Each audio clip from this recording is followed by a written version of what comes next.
the Nemet Protocol. I work as a safety compliance officer for a rare earth mining conglomerate operating in the South Gobi Desert. My job is to investigate industrial accidents and ensure the company isn't liable. Usually it is just equipment failure or a collapse in a mine shaft.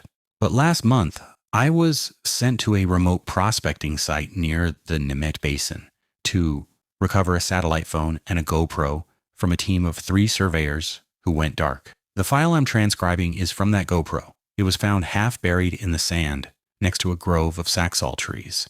The team consisted of a lead geologist named Silas and 2 local guides, Altan and Batu. They were mapping a canyon for potential lithium deposits. The video starts at noon.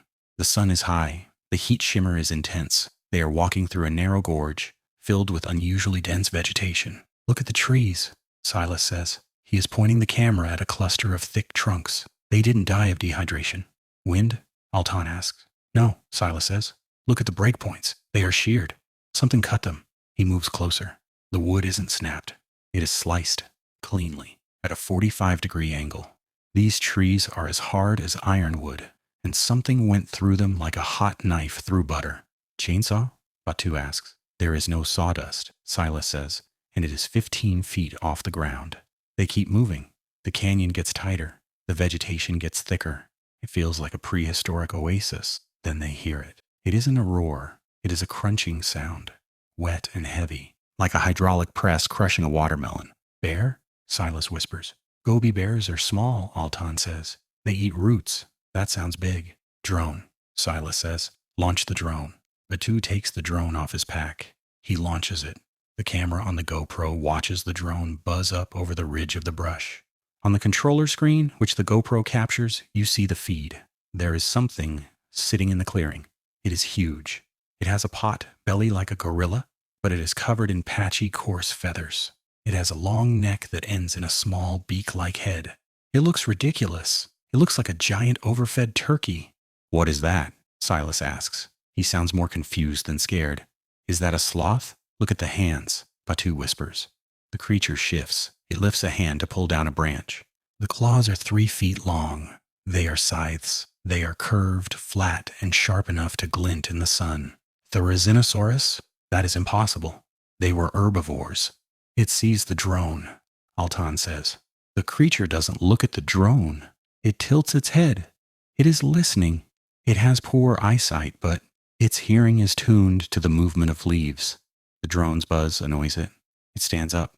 It is 20 feet tall. "Land it," Silas says. "Back away, slowly. It's an eater. It won't hunt us." This is the fatal mistake. People assume that because an animal is a herbivore, it is safe. A hippo is a herbivore. A moose is a herbivore.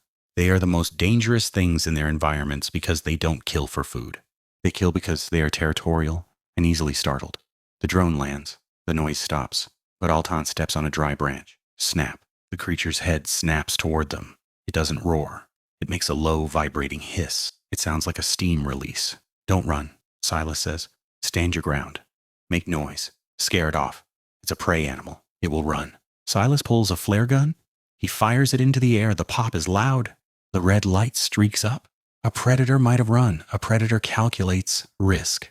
A 3-ton territorial herbivore doesn't calculate. It reacts. The creature charges. It doesn't run like a T-Rex. It waddles, but it covers ground with terrifying speed. It is a wall of feathers and muscle moving like a freight train.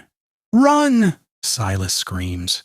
The camera shakes violently as they turn. They are in dense brush. They can't move fast. The creature can. It doesn't go around the trees. It goes through them. You hear the sound of wood shattering. Trees are being mowed down behind them. "It's right there!" Batu screams. The camera spins around. Silas falls on his back. The GoPro looks up. The creature is standing over them. It isn't biting. It is swinging. It swings its arm in a wide, blind arc. It is a panic response. It is clearing its personal space. The claw hits Altan. I have seen industrial accidents involving high-speed fan blades. This was worse. The claw didn't just cut him. It dismantled him. It went through his tactical vest, his ribs, and his pack, and it kept going into the sandstone wall behind him. There was no scream, just a mist of red. "Stop!" Silas yells. He holds up his hands. The creature swings again, a backhand. It hits the camera. The GoPro flies into the sand.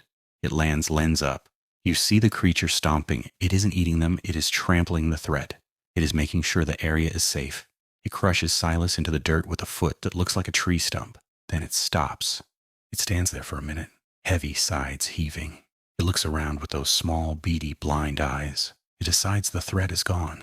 It reaches up, grabs a branch with those blood-soaked scythes, pulls it down, and starts eating leaves. It eats peacefully next to the bodies for 10 minutes, then it walks away. The recovery team found the camera. They found what was left of the men. They described it as a mining collapse. They said the canyon walls fell on them. I filed the report. I signed off on the liability waiver. The company paid the families a settlement for a geological hazard. I wiped the server. I incinerated the drive. But I kept the transcript. I work for a mining company today. Tomorrow I might work for a shipping line or an insurance firm. I will keep collecting these logs. Because looking at the way that thing swatted 3 men out of existence just so it could finish its lunch, I learned something important. Monsters don't have to be evil. They just have to be big, blind, and hungry. If you are hiking in deep brush and you see trees that look like they were cut with a giant pair of scissors, turn around. Do not make noise. Do not fire a flare. Just leave. Tell me in the comments what you would do if you met a blind butcher. Thanks for watching. If you got this far, leave a comment, like if you liked it, and follow for more.